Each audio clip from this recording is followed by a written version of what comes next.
Hey YouTube, welcome back. So the lady on screen is Ms. Rachel.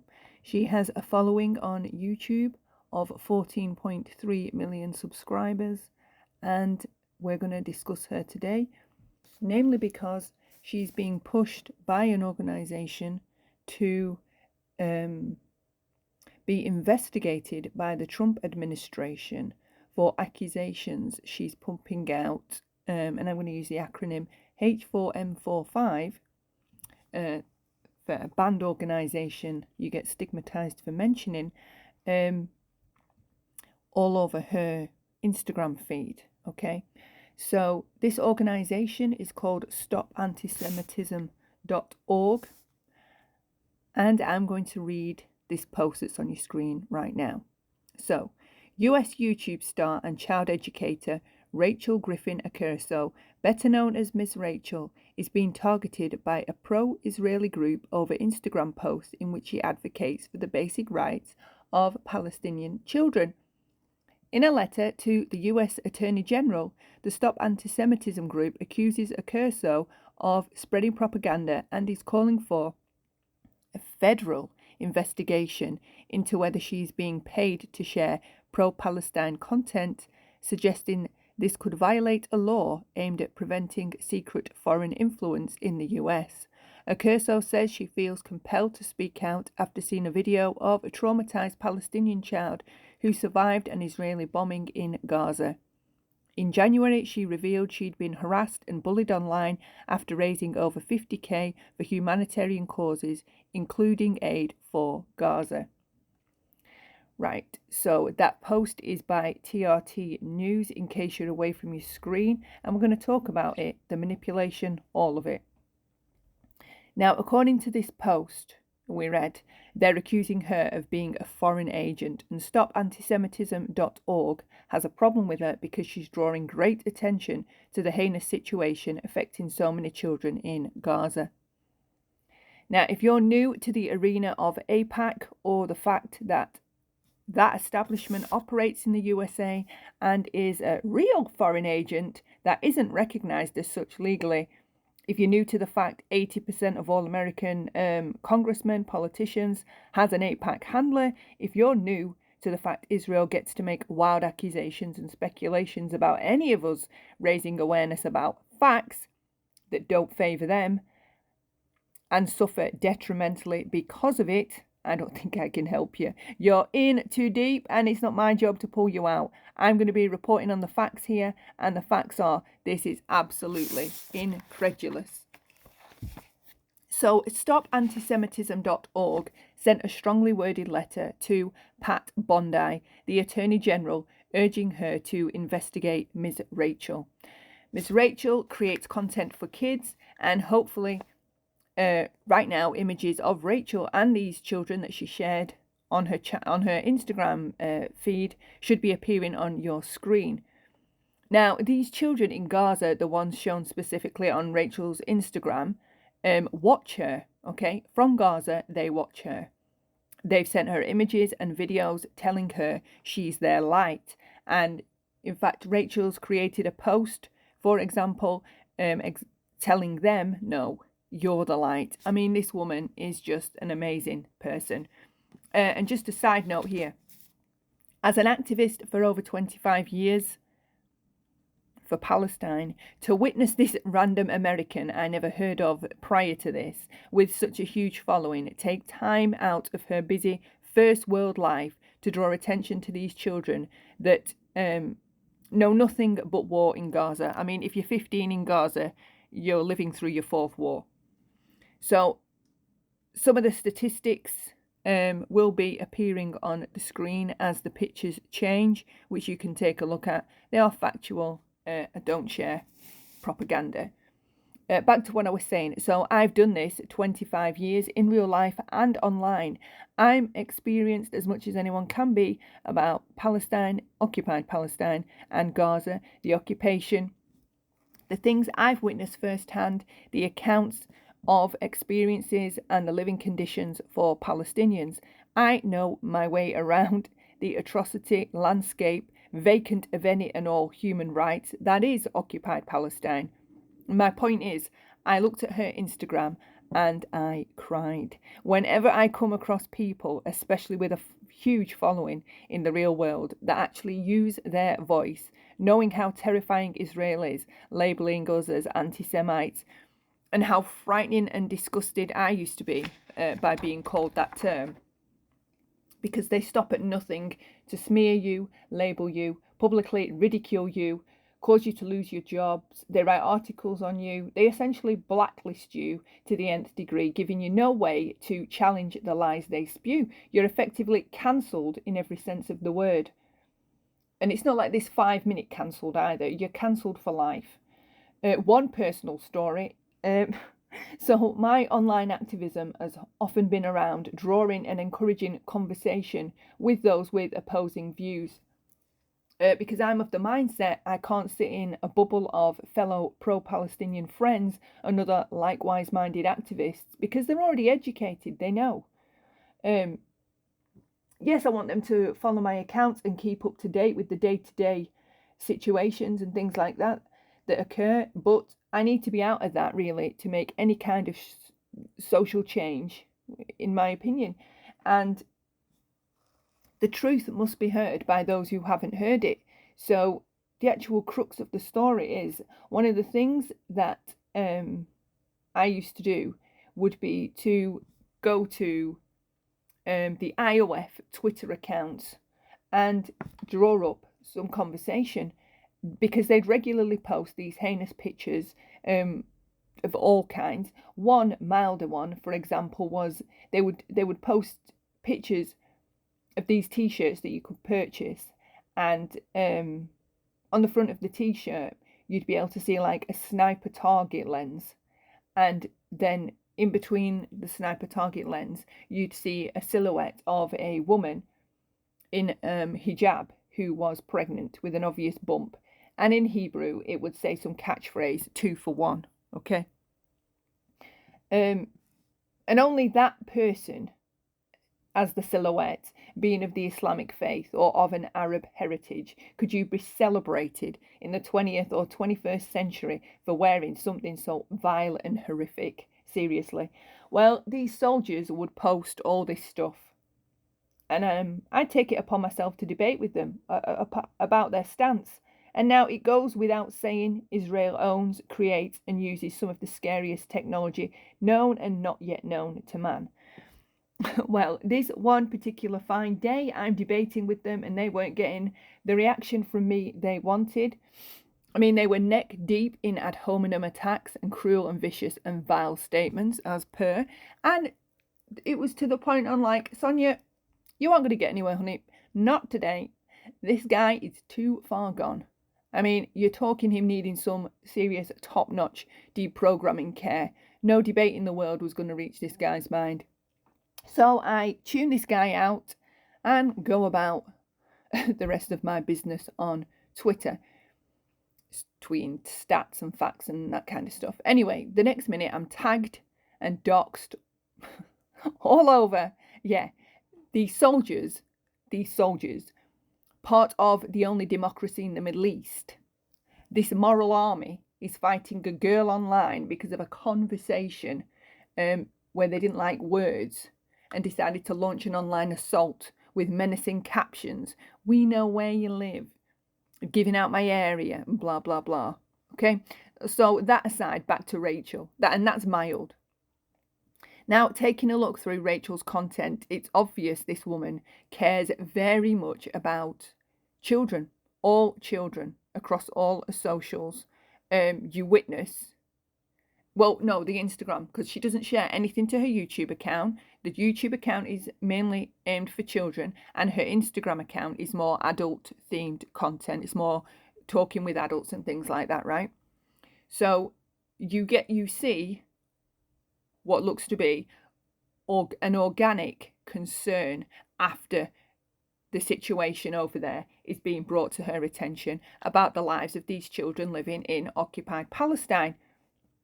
Now, according to Anna Kasparian, who's a journalist for the Young Turks channel, she stated that the New York Post was the first to draw attention to Rachel when they did a piece on her and used a couple of images, which I have used on the screen.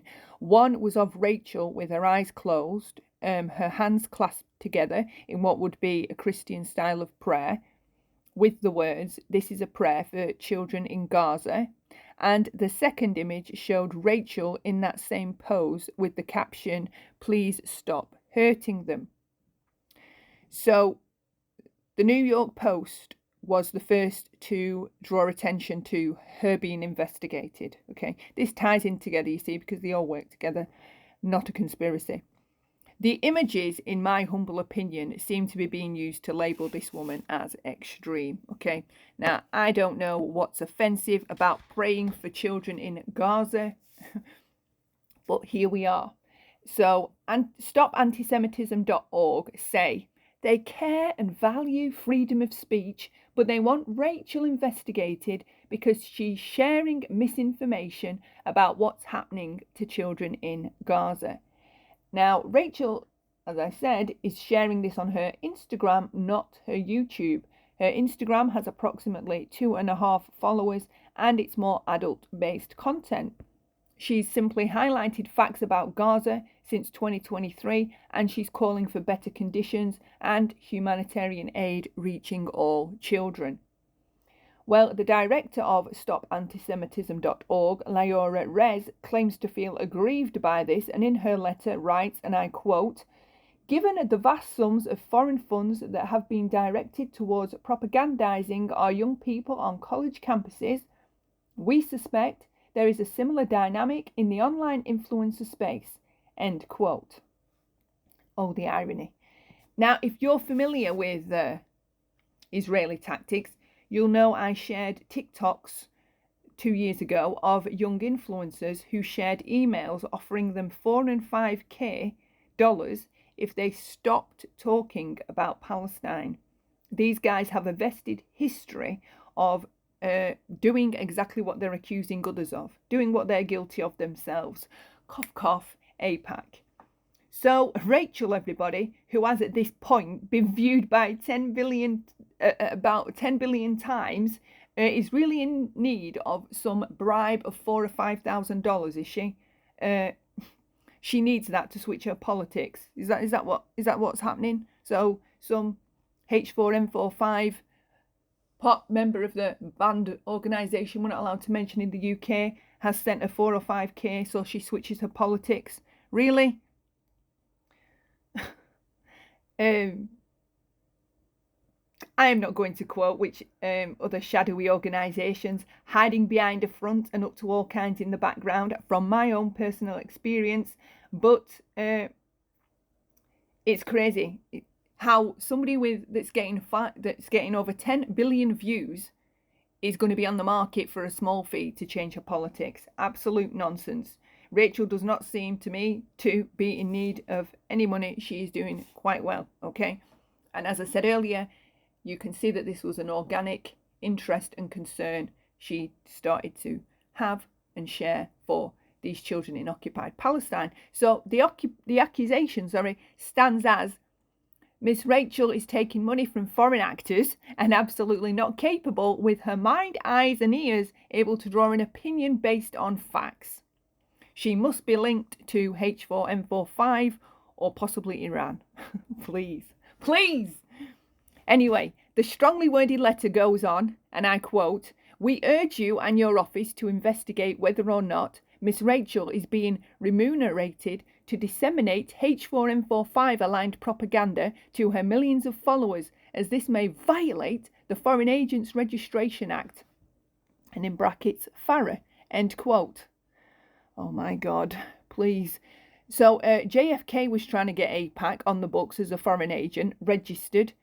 So this is hilarious for all the wrong reasons. They are the foreign agents, okay? Please go and look at the website, If Americans Knew, run and operated by Americans, and go and see how much funding for their campaigns these congressmen and politicians in America are paid.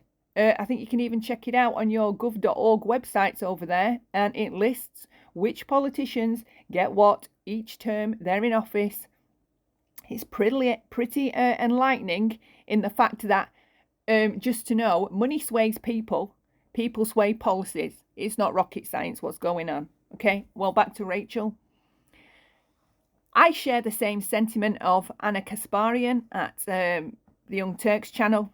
I suspect StopAntisemitism.org is actually taking money from a foreign agent, and I'd like them investigated. Okay? Yeah. Investigated to the fullest investigative levels of all investigations. Okay? So can please somebody get on that. Stat. This letter is important to note, lists not even one example of misinformation. They list not one reason or fact causing them to believe why she must be taking money from a foreign agent. In fact, it's wrote based solely on Laura's suspicions and her feelings. And this goes back to the limits of the crazy power these organisations are able to wield over any American stepping out of the allowed rhetoric or thinking, and European. You will be come after, have your life destroyed, lose your job, your alumni status, your education, your qualifications, your recognition, and on it goes. And it seems Rachel is now in the firing line. A woman whose main content is centered around the happiness of children, all children, no matter their race, no matter their heritage, and no matter the place they call home. There is no example throughout any of her content of her spreading anti-Semitism. None. They want her to shut up. That's the top and bottom of it. They want her to feel intimidated, fearful, scared. And then you stop. They want her to stop. That's all this is. And they've been clever. They've been extra clever about this from the start, in my opinion, okay? Because having the New York Post covering her, and then they write the letter, okay? Typically, these organisations, they come out guns blazing with the accusations. But with Rachel and her type of content, they've clearly taken into consideration the reputation she has and made an assessment. We'll approach this one softly, softly, while still being menacing as hell, hoping, because of her soft-seeming nature, that she'll just back off. Israel as an entity, in my opinion, is the epitome of psychopathic narcissism on steroids. They cannot handle criticism, however constructive. They fly off the handle at the notion they're in the wrong. They cancel people. They react with savagery, threats and violence if you don't go along with the status quo. They smear you all over, launch massive intimidating smear campaigns. I mean, the amount of people over the years I've known grace the front pages of legacy media under some lie about being anti-Semitic. They use stonewalling tactics and emotional binds to point blank not have to answer any straightforward questions. They accuse others of what they're doing. And lastly, they're ashamed of nothing and offended by absolutely everything. The letter does go on, if you're still listening out there, and I quote once again, "Her posts have largely ignored the suffering of Israeli victims, hostages and Jewish children, while she consistently amplifies misinformation from H4N45 and other anti-Israel sources." Laura Rez, director. Okay, now in one of the images that should have been on the screen, it clearly shows a statement by Rachel saying that she cares about Palestinian children, Israeli children, all children. She names some other races, okay? And The Hill, which is also another channel on YouTube, journalist channel on YouTube, they actually looked into that claim independently and found that she does actually, in fact, care for all children, Palestinian and Israeli. And that is a quote from Lauren Irwin at The Hill, the channel on YouTube. So this organisation claims also that Miss Rachel is using H4N45 style propaganda images because she's used an image of a child suffering malnutrition. Okay, so Israel openly claims they're not letting aid in, right? They've uploaded it to their IOF accounts, their politicians' accounts, the government accounts, right? They're laughing and bragging about it all over Twitter, about not letting aid in. They've publicly defended turning off the electricity, internet access, bombing the desalination tanks so Palestinians can't use or access the aquifer, which, if you don't know, it's a whole situation with water and clean water and the ocean in Gaza. The desalination machine needs electricity to operate to clean the water effectively, making it safe to drink. So, of course, if there's no electric, which they know, they can't use this cleaning machine to be able to access clean water. They don't have general access to regular, clean, fresh water without any of that going on. Israel counts the calories and controls the food consumption per person. They've done that for decades prior to this. So more lies, okay, more lies. Why would it be so odd that there's a child over there suffering malnutrition? It wouldn't be. Anyway, the image of the child that Rachel shared is a little boy. Israel claim, or no, the organisation claims, stopantisemitism.org, claims the little boy is actually suffering from cystic fibrosis, not malnutrition. However, the mother says the child is suffering from both. Well, I'm going with the mother, okay? She should know better. And since when are they known for telling the truth about anything? The insanity of these people's thinking style, for what clearly seems to be the majority, is absolute madness. There are articles written by Israelis in Israeli media across their social media, and I'm talking about the government officials here and the soldiers, bragging and arguing why these people deserve to starve, have no aid, no food, no access to healthcare, right? But when you point that out, that they're starving to death then, right? And they're dying from these injuries because the hospitals are being bombed, they then claim that you're anti-Semitic or pro-H4N45. It's madness, insanity, and absolutely inconceivable. Shame on America, and shame on the administration for allowing the intimidation of an American citizen after all you preach about the Constitution and freedom of speech, yet you act in every sense of the word across the board for a foreign agent against your own citizens yourselves. To Miss Rachel, if I had to say anything, not that she's going to say this, but I would say stay strong and just understand this is to make you feel terrified and scared. And so you shut up. That's it. You stop telling the truth. And I'll end with this very fitting quote. Was it Voltaire? Watch me have the person wrong. Voltaire. To know who governs over you, look to who you can't criticise. Okay? Well, that's me out. I appreciate you listening, watching. Thank you. Shukran. And please leave me a like. Subscribe if you already haven't. And ring the bell for all new uploads. Love lots. Bye for now, lovelies.